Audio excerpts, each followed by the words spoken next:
ஜூலை 20லேருந்து 24க்குள்ள இந்தியாவில் இருக்கிற defence enthusiast எல்லாருக்குமே ரொம்ப முக்கியமான நாட்கள். ஏன் அப்படின்னு பார்த்தீங்கன்னா, கிட்டத்தட்ட 900 கிலோமீட்டர்களுக்கு நடுக்கடலில் நோட்டாம்னு அறிவிச்சிருக்காங்க. இந்த நோட்டாமோட அந்த மேப்பை பார்க்குறதுலேயே நமக்கு தெளிவாக தெரியுது, இந்த ஒரு ஏவுகணை சோதனை அப்படின்றத கப்பலில் இருந்து தான் லான்ச் பண்ண போகிறாங்க.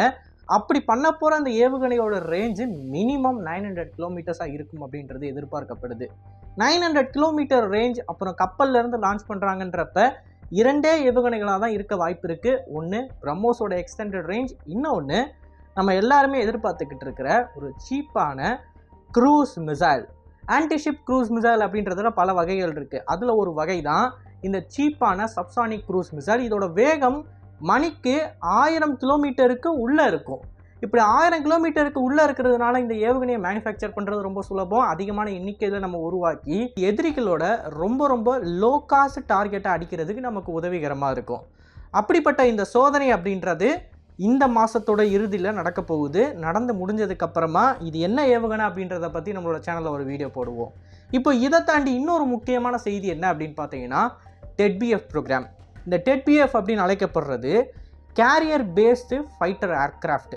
இந்த ஏர்க்ராஃப்டோட ப்ராஜெக்ட் வந்து ஃபோக்கஸ் பண்ணக்கூடியது யார் அப்படின்னு பார்த்தீங்கன்னா, இந்திய கடற்படையை தான் ஃபோக்கஸ் பண்ணுறாங்க.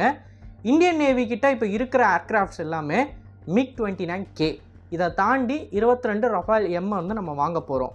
இப்போ ரஃபேல் எம் அப்படின்றது ரொம்ப அட்வான்ஸ்டான ஒரு ஏர்க்ராஃப்ட். MiG-29K அப்படின்றது அட்வான்ஸ்டான ஒரு ஏர்க்ராஃப்ட் தான். நல்ல வெப்பன் சிஸ்டம் இருக்குது. ஆனால் இந்த விமானங்களை மெயின்டைன் பண்ணுறதுன்றது ரொம்ப சிரமமாக இருக்குது. அடிக்கடி ரிப்பேர் ஆகிறது, என்ஜினில் ப்ராப்ளம் இருக்குது. இப்படி ஏகப்பட்ட இஷ்யூஸ் வந்து நம்ம அடுக்கிக்கிட்டே போகலாம். ஸோ MiG-29Kவை வந்து கூடிய சீக்கிரம் நம்ம ரீப்ளேஸ் பண்ணணும். அதுக்கு மாற்றாக எந்த விமானம் இருக்குது அப்படின்னு பார்க்குறப்ப இந்தியாவில் அப்படிப்பட்ட விமானம் எதுவுமே இல்லை. தேஜஸை வந்து நம்மளோட ஏர்க்ராஃப்ட் கேரியரில் வச்சு சோதிச்சு பார்த்துருக்கோம். ஆனால் அது ஒரு சிங்கிள் என்ஜின் ஏர்க்ராஃப்ட் அப்படின்றதுனால நேவியோட ரெக்குவயர்மெண்ட்டை பூர்த்தி செய்யலை. நேவிக்கு வந்து எப்போயுமே 2 என்ஜின் கொண்ட ஏர்க்ராஃப்ட் தான் வேணும். ஏன்னா 2 என்ஜின் கொண்ட ஏர்க்ராஃப்ட் இருந்தால் தான் உங்களுக்கு த்ரஸ்ட் டு வெயிட் ரேஷியோ அப்படின்றது வந்து கரெக்டாக இருக்கும். அப்போ தான் நீங்கள் ஆயுதங்களை எடுத்துக்கிட்டு அந்த விமானந்தாங்கி கப்பல்லேருந்து டேக் ஆஃப் ஆக முடியும். கூடுதலாக இந்தியா மாதிரியான ஸ்டோபார் லான்ச் சிஸ்டம் பயன்படுத்தக்கூடிய ஏர்க்ராஃப்ட் கேரியரில் வந்து முழுக்க என்ஜின் திறனை நம்பி தான் அந்த விமானம் இருக்குது. ஸோ என்ஜின் திறனை நம்பி இருக்கக்கூடிய விமானத்தில் வந்து நம்ம லைட் ஏர்க்ராஃப்டை போடுறது வந்து லாஜிக்கலாக இருக்காது. போதுமான அளவுக்கு ஆயுதங்கள் எடுத்துகிட்டு போகாதுன்றதுனால அந்த விமானத்தை ரிஜெக்ட் பண்ணிட்டாங்க. சிங்கிள் என்ஜின் ஏர்க்ராஃப்டை வந்து கேரியர் ஆப்ரேஷனுக்கு பயன்படுத்த முடியாது அப்படின்னு நம்ம சொல்ல முடியாது. ஏன் அப்படின்னு பார்த்தீங்கன்னா, F-35 வந்து கேரியர் பேஸ்ட் ஆப்ரேஷனுக்கு அமெரிக்கன்ஸ் பயன்படுத்திக்கிட்டு தான் இருக்காங்க. அது ஒரு சிங்கிள் என்ஜின் ஏர்க்ராஃப்ட். அது மட்டும் இல்லை, ஹேரியர் அப்படின்னு சொல்லக்கூடிய ஜம்ப் ஜெட் வகை இருக்குது பார்த்தீங்களா, அது கூட வந்து ஒரு சிங்கிள் என்ஜின் ஏர்க்ராஃப்ட் தான். அதை நம்மளோட இந்திய கடற்படையிலே நம்ம ஆப்ரேட் பண்ணியிருக்கோம். இதுக்கு முன்னாடி இருந்த ஏர்க்ராஃப்ட் கேரியரில் ஹேரியர் ஜெட்ஸ் தான் இருந்திருக்கு. ஸோ சிங்கிள் என்ஜினா டபுள் என்ஜினா அப்படின்றது இங்கே மேட்ரு இல்லை. அந்த என்ஜின் வந்து போதுமான அளவுக்கு த்ரஸ்ட்டை ப்ரொடியூஸ் பண்ணி மினிமம் ரெக்குயர்மெண்ட்டில் இருக்கக்கூடிய அந்த அளவுக்கு ஆயுதங்களை எடுத்துகிட்டு டேக் ஆஃப் ஆக முடியுதா அப்படின்றது தான் மேட்ரு. ஸோ அதை பூர்த்தி பண்ணல அப்படின்றப்ப நம்மளால் தேஜஸை பயன்படுத்த முடியாமல் போயிடுச்சு. இப்போது இதற்கு மாற்றாக இந்திய கடற்படை என்ன கேட்குறாங்க ஏடிஏ மற்றும் ஹால்கிட்ட அப்படின்னா, டெட்பிஎஃப் அப்படின்ற ஒரு ப்ரோக்ராமை கேட்குறாங்க. ரஃபேல் எம் மாதிரியே இருக்கக்கூடிய ஒரு விமானம். ரஃபேல் எம் வந்து எந்த அளவுக்கு ஆயுதங்கள் எடுத்துகிட்டு போகுதோ அதே அளவுக்கு ஆயுதங்கள் எடுத்துகிட்டு போகணும். கூடுதலாக MiG-29K மாதிரி அன்ரிலையபிளாக இல்லாமல் எப்பயுமே நம்பகத்தன்மையோடு இருக்கிற மாதிரி ஒரு விமானம் ஒன்று தேவைப்படுதுன்னு சொல்லி அப்ரோச் பண்ணுறாங்க. இப்போ இந்த ப்ரோக்ராமோட நோக்கம் அப்படின்றது வந்து நேவியை ஃபோக்கஸ் பண்ணி இருக்கிறதுனால நேவி என்ன சொல்கிறாங்கன்னா, கிட்டத்தட்ட 100 விமானங்களுக்கு நாங்கள் ஆர்டர் கொடுப்போம் அப்படின்னு சொல்கிறாங்க. 2 விமானத்தாங்கி கப்பலில் தலா 20 விமானங்கள் தான் வைக்க முடியும். 40 விமானங்கள் தான். ஆனால் எக்ஸ்ட்ராவாக 60 விமானங்களுக்கு இவங்க ஆர்டர் கொடுக்கறதுக்கான முக்கியமான காரணமே, ஃப்யூச்சரில் நம்ம இன்னும் கொஞ்சம் அதிகமான ஏர்க்ராஃப்ட் கேரியர்ஸை பில்ட் பண்ணுவோம். அது கூடவே சேர்த்து நம்மளோட இந்திய கடற்படைக்கு சொந்தமான ஏர்ஃபீல்ட்ஸும் இருக்குது. இந்த ஏர்ஃபீல்ட்ஸ்லேருந்து ஆப்ரேட் பண்ணுற மாதிரியான விமானங்களையும் நம்ம யூஸ் பண்ணலாம் அப்படின்னு சொல்லி தான் இந்த டெட்பிஎஃப்க்கு 100 எண்ணிக்கை அப்படின்ற நம்பரில் ஆர்டர் கொடுக்குறாங்க. டெக்னிக்கல் பாயிண்ட் ஆஃப் வியூவில் டெட்பிஎஃப் அப்படின்னு சொல்லக்கூடிய ப்ரோக்ராமில் ஏகப்பட்ட சவால்கள் இருக்குது. ஏன் அப்படின்னு பார்த்தீங்கன்னா, இது வரைக்கும் நம்ம உருவாக்கின விமானம் வந்து ஒரு சிங்கிள் என்ஜின் ஏர்க்ராஃப்ட். சிங்கிள் என்ஜின்லேருந்து டபுள் என்ஜினை உருவாக்குறது வந்து கொஞ்சம் கஷ்டமான வேலை தான். ஆனால் ரொம்ப கஷ்டம் அப்படின்லாம் சொல்ல முடியாது. டெக்னிக்கல் லெவலில் ஒரு சில பிரச்சனைகள் இருக்குது. இதை தாண்டி ப்ராஜெக்டோட ஃபீஸபிலிட்டி அப்படின்ற இடத்துல ஒரு மிகப்பெரிய பிரச்சனை வருது. ஏன்னா டெக்னிக்கலாக பார்த்தீங்க அப்படின்னா அந்த பிரச்சனைகளை நம்மளால் சால்வ் பண்ண முடியும். ஆனால் ஃபீஸபிலிட்டியில் இந்த பிரச்சனைகள் வந்து ரொம்ப பெருசாக இருக்குது. இதை நம்ம கூடிய சீக்கிரம் அட்ரஸ் பண்ணி ஆகணும். இது டெட்பிஎஃப் ப்ரோக்ராமே மொத்தமாக கவுத்துறதுக்கும் வாய்ப்பு இருக்குது. அது என்னன்னு பார்த்தீங்கன்னா, ப்ராஜெக்டோட ஃபீஸபிலிட்டி தான். ஒரு விமானத்தை நம்ம உருவாக்குறோம் அப்படின்னா அதுக்கு பல ஆயிரம் கோடி செலவாகும். ஏன்னா ஒரு விமானம் அப்படின்றதுல ஏகப்பட்ட ஆராய்ச்சி அடங்கியிருக்கு, ஏகப்பட்ட என்ஜினியர்ஸ் வேலை செய்யணும், நிறைய ஃபேப்ரிகேஷன் டெக்னிக்ஸ் இருக்குது. ஒரு காம்போசிட் மெட்டீரியலை நம்ம உருவாக்கணும் அப்படின்றப்ப அந்த காம்போசிட் மெட்டீரியலை ஃபேப்ரிகேட் பண்ணுறதுக்கு மெஷினரிஸை நம்ம இம்போர்ட் பண்ணி ஆகணும். அதற்கான என்ஜினை நம்ம உருவாக்கணும் அப்படின்றப்ப அந்த என்ஜினை தரக்கூடிய அந்த கம்பெனி கூட ஒரு பார்ட்னர்ஷிப்பில் ஈடுபட்டாகணும். அந்த பார்ட்னர்ஷிப் வந்து சும்மா கையெழுத்து போடுறதுலாம் கிடையாது. அதை தாண்டி அவங்களுக்கு அட்வான்ஸ்டாக சில பேமெண்ட்ஸ்லாம் நம்ம பண்ண வேண்டியது இருக்கும். ஒரு ப்ரோட்டோடைப்பை நம்ம ரெடி பண்ணி ஆகணும். அந்த ப்ரோட்டோடைப்புக்கு நம்ம செலவு பண்ணணும். ஒரு ப்ரோட்டோடைப்போட நிற்காது, கிட்டத்தட்ட 20லேருந்து 25 ப்ரோட்டோடைப் நம்ம ரெடி பண்ணி ஆகணும். ஒவ்வொரு ப்ரோட்டோடைப்பையும் நம்ம டெஸ்ட் பண்ணணும். ஸோ இது எல்லாத்தையும் தாண்டி கடைசியாக இந்த ஏர்க்ராஃப்ட்ஸை மேனுஃபேக்சர் பண்ணோம் அப்படின்றப்ப நம்ம ஒரு அசம்பிளி லைனை செட்டப் பண்ணி ஆகணும். அசம்பிளி லைன் வந்து பத்தலை அப்படின்னா இதுக்குன்னே தனியாக ஒரு ஃபேக்ட்ரியை கட்டணும். போயிங் 747 அப்படின்னு சொல்லக்கூடிய ஏர்க்ராஃப்டை உருவாக்குறப்ப அந்த நிறுவனம் இந்த குறிப்பிட்ட மாடல் 747 உருவாக்குறதுக்காண்டி மட்டுமே உலகத்திலேயே மிகப்பெரிய சிங்கிள் ரூஃப் ஃபேக்ட்ரி ஒன்று கட்டினாங்க. ஸோ இந்த அளவுக்கு இன்வெஸ்ட்மெண்ட் இருக்குது ஒரு விமானத்தை உருவாக்குறதுல. ஸோ எப்பயுமே ஒரு நிறுவனம் ஒரு விமானத்தை உருவாக்குது அப்படின்னா எந்த அளவுக்கு விமானங்களை நம்மளால் விற்க முடியும் அப்படின்றத பார்த்துட்டு தான் அந்த விமானத்தை உருவாக்கலாமா வேணாமான்னு சொல்லி முடிவெடுப்பாங்க. அப்படி போயிங் 747 அப்படின்ற இந்த ஜம்போ ஜெட்டை உருவாக்குறப்ப இதோட மார்க்கெட் என்ன அப்படின்றத தெரிஞ்சுக்கிட்டு அவங்க இந்த ப்ராஜெக்டில் இறங்கி அந்த மார்க்கெட் வேல்யூவோட அதிகமான ஜம்போ ஜெட்ஸை விற்று இதிலேருந்து ஒரு ப்ராஃபிட் அடைஞ்சாங்க. ஆனால் இதே விஷயத்தை ஏர்பஸ் அப்படின்ற நிறுவனம் பண்ணணும்னு நினச்சப்ப A380 அப்படின்றது ஒரு கமர்ஷியல் ஃப்ளாப் ஆச்சு. இந்த கமர்ஷியல் ஃப்ளாப்புக்கு இருக்கிற முக்கியமான காரணம் என்ன அப்படின்னு பார்த்தீங்கன்னா, போயிங் ஏர்பஸ் 2 பேர் சேர்ந்து தான் மார்க்கெட்டில் இந்த மாதிரி பெரிய சைஸில் இருக்கிற ஜம்போ ஜெட்டோட ஃபீஸபிலிட்டி என்ன அப்படின்றத ஸ்டடி பண்ணாங்க. அந்த ஸ்டடியில் கிட்டத்தட்ட 1200 ஜெட்ஸ் வரைக்கும் நம்ம விற்கலாம் இந்த குறிப்பிட்ட சைஸில் நம்ம உருவாக்கணும்னா அப்படின்னு சொல்லி அவங்களுக்கு தெரிய வந்துச்சு. ஆனால் ரியாலிட்டி என்ன அப்படின்னு பார்த்தீங்கன்னா, அவங்களால வெறும் 251 ஜெட்டை மட்டும்தான் விற்க முடிஞ்சிச்சு. போயிங் மற்றும் ஏர்பஸ் இவங்க நடத்தின அந்த ரீசர்ச்சில் மினிமம் ஏர்பஸ் A380 கிட்டத்தட்ட 750 யூனிட், அதாவது 1500ல் க்ளோஸ் டு 60% விற்றாலே ப்ராஃபிட் எடுத்துருன்னு சொல்லி தான் அவங்க இறங்குனாங்க. ஆனால் விற்றதோ 251. அதற்கு நிறையவே காரணங்கள் இருக்குது, அது டீப்பாக போக வேண்டிய ஒரு விஷயம். பட் அந்தளவுக்கு நம்ம போகணுன்னு அவசியம் இல்லை. இந்த விஷயத்தை தெரிஞ்சுக்கிறதுக்கு இது மட்டும் நம்ம தெரிஞ்சுக்கிட்டால் போதும்.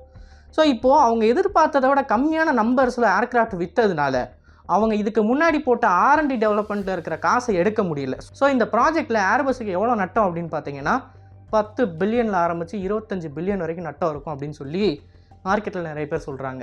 இப்போ நான் ஏன் இதை சொல்கிறேன் அப்படின்னா, இதே விஷயம் நம்மளோட TEDBFக்கும் பொருந்தும். DRDO ADA இந்த TEDBF விமானத்தை உருவாக்குறதுக்கு பல ஆயிரம் கோடி அரசாங்கத்துக்கிட்ட இருந்து வாங்கி செலவு பண்ணுவாங்க. செலவு பண்ணிவிட்டு இத்தனை விமானங்களை மினிமம் நம்ம விற்றாதான் அந்த காசை எடுக்க முடியும் அப்படின்ற ஒரு கணக்கு இருக்குது. இப்போ இந்த கணக்கை போடுறப்ப ஒரு பெரிய பிரச்சனை வரும். ஏன் அப்படின்னு பார்த்தீங்கன்னா, ஏர்பஸ் அப்படின்றது ஒரு நிறுவனம். அந்த நிறுவனம் வந்து உலகம் முழுக்க இருக்கிற ஏர்லைன்ஸான கஸ்டமர்ஸுக்கு ஒரு ப்ராடக்டை விற்கிதுன்றப்ப இந்த ப்ராஜெக்டில் வர லாஸை வந்து இந்த ஏர்பஸ் அப்படின்ற ஒரு கார்ப்பரேஷன் தான் ஏற்றுக்கும்.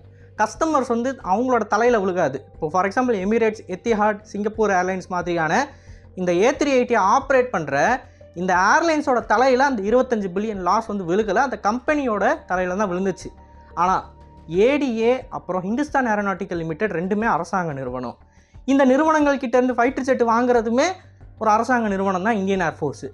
ஸோ இந்த இடத்துல கால்குலேஷன் மிஸ் ஆகி வர லாஸ் அப்படின்றது ஒரு ஆள் மேலே தான் விழுகும், அது கவர்மெண்ட்டோடது. இப்போது ஹிந்துஸ்தான் ஏரோநாட்டிக்கல் லிமிடெட் வந்து லாஸில் விமானத்தை விற்றாலும் அந்த லாஸை வந்து பேர் பண்ணக்கூடியது கவர்மெண்ட்டு தான்.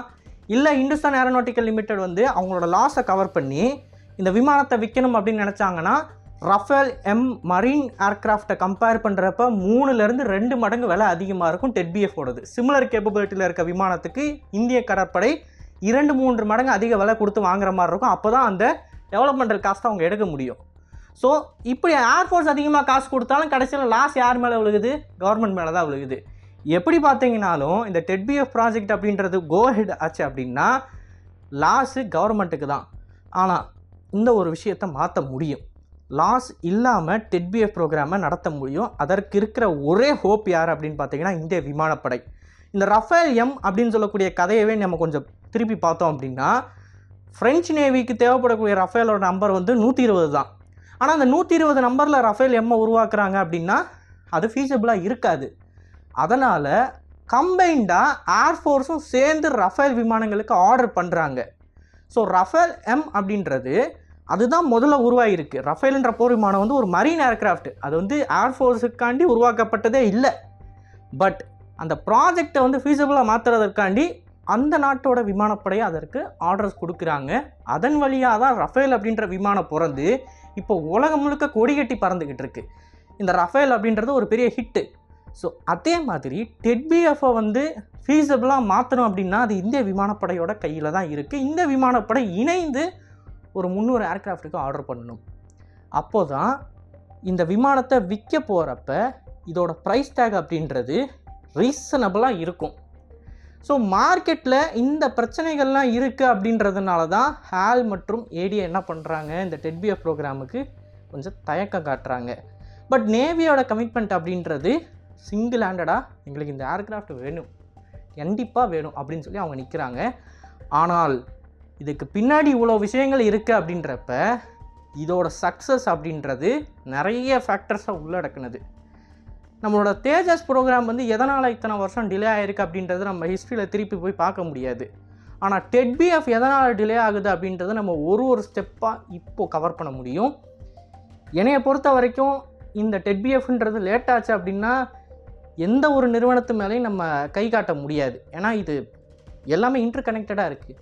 எப்படி நம்ம ஹேலையோ இல்லை ஏடிஏவோ நம்ம குறை சொல்ல முடியும்? ஏன்னா அவங்கள பொறுத்த வரைக்கும் அவங்க ரெடி பண்ணாலும் இந்த விமானத்தை ஒரு கரெக்டான ப்ரைஸ் டேக்கில் வச்சு விற்க முடியாதுன்ற சுச்சுவேஷன் இருக்கிறப்ப அவங்கள குறை சொல்ல முடியாது. இந்திய விமானப்படையை நீங்கள் குறை சொல்லணும் அப்படின்னு நினச்சிங்கன்னா இந்திய விமானப்படையை பொறுத்த வரைக்கும் சிங்கிள் என்ஜின் ஏர்க்ராஃப்டில் தேஜஸ் இருக்குது. அது கூடுதலாக தேஜஸ் மார்க் 2 ஒன்று இருக்குது, F-16 மாதிரியான ஒரு போர் விமானம் இருக்குது, அப்புறம் ஏஎம்சிஏ வேறு இருக்குது. ஸோ இந்திய விமானப்படை என்ன சொல்லுவாங்க, எங்ககிட்ட ஏற்கனவே இந்த 3 ஏர்க்ராஃப்ட் இருக்குது, இதுக்கே நாங்கள் ஆர்டர்ஸ் கொடுத்துட்டோம், எங்களுக்கு வேறு ஏர்க்ராஃப்ட் தேவையில்லை அப்படின்பாங்க.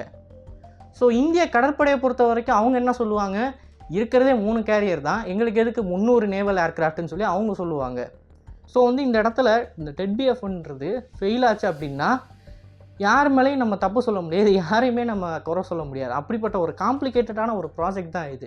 இப்போ நான் சொல்கிறது வந்து மேனேஜ்மெண்ட் ரிலேட்டடாகவும் ஃபைனான்ஸ் ரிலேட்டடாகவும் பேசிக்கிட்டு இருக்கேன். டெக்னிக்கலாக நான் இறங்கவே இல்லை. டெக்னிக்கலாக உள்ள டிஃபிகல்ட்டிஸை பற்றி பேசுகிறேன்னா அதுக்கு தனியாக இன்னொரு வீடியோ போடணும்.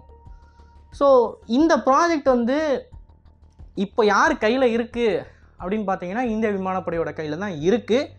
பட் கவர்மெண்ட் வந்து இந்த ப்ராஜெக்டை நம்ம நடத்தி காட்டணும் அப்படின்னு சொல்லி கிட்டத்தட்ட 15 crores ஃபண்ட்ஸை அலோகேட் பண்ணியிருக்காங்க. அது கூடிய சீக்கிரம் ஏடிஎஃப்க்கும் ஹேலோட கைக்கும் போய் சேரும். அப்படி போய் சேர்ந்துருச்சு அப்படின்னா 28 to 29 இதோட ப்ரோட்டோடைப் ஒன்று ரிலீஸ் ஆகும். ரிலீஸ் ஆனதுக்கப்புறமா இந்த விமானத்தை 2033-35 மேனுஃபேக்சர் பண்ணி இண்டக்ட் பண்ண ஆரம்பிப்பாங்க. பட் இதோட ப்ரோட்டோடைப் ரிலீஸ் ஆனாலும் சரி, எது ரிலீஸ் ஆனாலும் சரி, 100 ஏர்க்ராஃப்ட் அப்படின்றது ரொம்ப ரொம்ப கம்மியான ஆர்டர். இந்த ரிஸ்க்கை வந்து ஹால் நிறுவனம் எடுப்பாங்களா அப்படின்றது எனக்கு தெரியல. இதே ஒரு தனியார் நிறுவனமாக இருந்தாங்களா கண்டிப்பாக எடுத்திருப்பாங்க. 100 ஏர்க்ராஃப்ட் மட்டுமே ஆர்டர் இருக்குது அப்படின்றப்ப அவங்க கண்டிப்பாக எடுத்திருப்பாங்க. ஏன் அப்படின்னு பார்த்தீங்கன்னா ரஃபேல் எம்மாக இருக்கட்டும் இல்லை ரஃபேலாக இருக்கட்டும், ஃப்ரெஞ்சு விமானப்படையை தாண்டி உலகம் முழுக்க அது விற்றுக்கிட்டு இருக்குது. இப்போ எம்ஆர்எஃப்ஐ டெண்டரும் வந்து முடிஞ்சிருச்சு அப்படின்னா நம்ம ரஃபேல் தான் சூஸ் பண்ணுவோம். 99.9% ரஃபேலை சூஸ் பண்ண தான் வாய்ப்பு இருக்குது. ஸோ இந்த சிச்சுவேஷனில் வந்து நம்ம டெட்பிஎஃப்பை கம்பேர் பண்ணி பார்த்தோம் அப்படின்னா மேபி இந்திய விமானப்படை வாங்கலை அப்படின்னாலும் சவுத் ஈஸ்ட் ஏஷியாவில் இருக்கக்கூடிய மித்த கண்ட்ரிஸ் இந்த விமானத்தை வாங்குறதுக்கு வாய்ப்பு இருக்குது. ஏன் அப்படின்னு பார்த்தீங்கன்னா இப்போ உலகம் முழுக்க இந்திய ஆயுதங்களுக்கு ஒரு பெரிய டிமாண்ட் ஒன்று ஏற்பட்டிருக்கு, ஒரு சர்ஜ் ஒன்று ஏற்பட்டிருக்கு. இது இந்தியன் டிஃபென்ஸ் கம்பெனிஸோட ஸ்டாக்கை நீங்கள் வாட்ச் பண்ணிங்க அப்படின்னாலே உங்களுக்கு நல்லா தெரியும். ஸோ மேபி டெட்பிஎஃப்பை வந்து மித்த நாடுகள்கிட்ட நம்ம விற்கலாம், அது ஒரு நல்ல ப்ரோக்ராமாக இருக்கலாம், இல்லாமலும் போகலாம். இது ஒரு பெரிய ரிஸ்க் இந்த ப்ராஜெக்ட் அப்படின்றது. இதை எப்படி பண்ண போகிறாங்க அப்படின்றத நம்ம பொறுத்திருந்து தான் பார்க்கணும். அண்ட் இந்த விஷயத்தை பற்றி நீங்கள் என்ன நினைக்கிறீங்க அப்படின்றத மறக்காமல் கமெண்ட்ஸில் பதிவிடுங்க. அண்ட் இதை தாண்டி இன்னொரு முக்கியமான விஷயம் சொல்லணும் அப்படின்னு நினைக்கிறேன். நம்மள நிறைய பேருக்கு தெரியும் இன்னொரு சேனல் இருக்குது அப்படின்னு சொல்லி விலாக்ஸ் எல்லாம் போடுவோன்னு. ஸோ அந்த விலாகில் ஒரு புதுசாக கான்செப்ட் ஒன்று, புதுசாலாம் இல்லை, ஒரு விஷயம் யோசிச்சிருக்கேன். இங்கே யூகேவுக்கும் இந்தியாவுக்கும் உள்ள வித்தியாசங்களை பற்றி நான் பேசலாம் அப்படின்னு நினைக்கிறேன். பொலிட்டிக்ஸை தாண்டி ஒரு அடிப்படை இன்ஃப்ராஸ்ட்ரக்சர் கட்டமைப்பு எப்படி இருக்குது, ரோட்ஸ் எப்படி இருக்குது, ஹாஸ்பிட்டல் ஃபெசிலிட்டிஸ் எப்படி இருக்குது, அப்புறம் ஃபயர் அண்ட் ரெஸ்கியூ எப்படி இருக்குன்னு சொல்லி நிறைய விஷயங்களை வந்து பகிரணும் அப்படின்னு நினைக்கிறேன். இது எதற்காண்டி அப்படின்னு பார்த்தீங்கன்னா இந்தியாவாகிய நம்மளோட கண்ட்ரி வந்து ஒரு டெவலப்பிங் கண்ட்ரி, ஆனால் இங்கே இருக்கிறது வந்து டெவலப்டு கண்ட்ரி. இந்த கண்ட்ரிக்கிட்டேருந்து நம்ம என்னென்ன விஷயங்களை கற்றுக்கலாம் அப்படின்றத பார்க்க போகிறோம். கூடுதலாக இந்த கண்ட்ரிக்கிட்டேருந்து எந்தெந்த விஷயங்களை நம்ம எடுத்துக்கக்கூடாது அப்படின்றதையும் பார்க்க போகிறோம். என்னதான் டெவலப்டு கண்ட்ரியாக இருந்தாலும் இவங்க நிறைய விஷயத்தை தப்பு பண்ணியிருக்காங்க. இந்த தப்பெல்லாம் நம்ம ஊரில் நடக்கக்கூடாது அப்படின்னா இது இந்த ஊரை எந்த அளவுக்கு இம்பேக்ட் பண்ணியிருக்கு அப்படின்றத நம்ம தெரிஞ்சுக்கணும். ஸோ ப்ரோஸ் அண்ட் கான்ஸ் ரெண்டுத்தை பற்றியுமே வந்து ஒரு கேஷுவலாக பேசலாம் அப்படின்னு சொல்லி அந்த சேனலில் வந்து கண்டென்ட்ஸ் போட ஆரம்பிச்சிருக்கேன். ரீசெண்டாக வந்து வண்டி எப்படி ஓட்டுறது, இந்த ஊரோட ரோடு எப்படி இருக்குது, இந்த ஊரில் இருக்கிற பிரச்சனைகள் என்ன அப்படின்றத பற்றி ஒரு வீடியோ ஒன்று போட்டிருப்பேன். அதோட லிங்க் கீழே இருக்குது, பார்க்குறவங்க பாருங்கள். அண்ட் அந்த வீடியோவை பற்றின உங்களோட கமெண்ட்ஸையும் பதிவிடுங்க. எப்படி என்னென்ன விஷயங்களை நீங்கள் தெரிஞ்சுக்கணும்னு நினைக்கிறீங்க அப்படின்றதையும் நீங்கள் அந்த வீடியோட கமெண்ட் செக்ஷனில் கேட்கலாம். நான் அதை பற்றி நான் கவர் பண்ணுறேன். ஸோ இந்த மாதிரி நிறைய செய்திகளை நீங்கள் தெரிஞ்சுக்கணும் அப்படின்னு நினச்சிங்கன்னா சேனலை மறக்காமல் சப்ஸ்கிரைப் பண்ணிக்கோங்க. நல்லதை பகிர்ந்து நல்ல சமுதாயத்தை வணக்கம். நன்றி, வணக்கம்.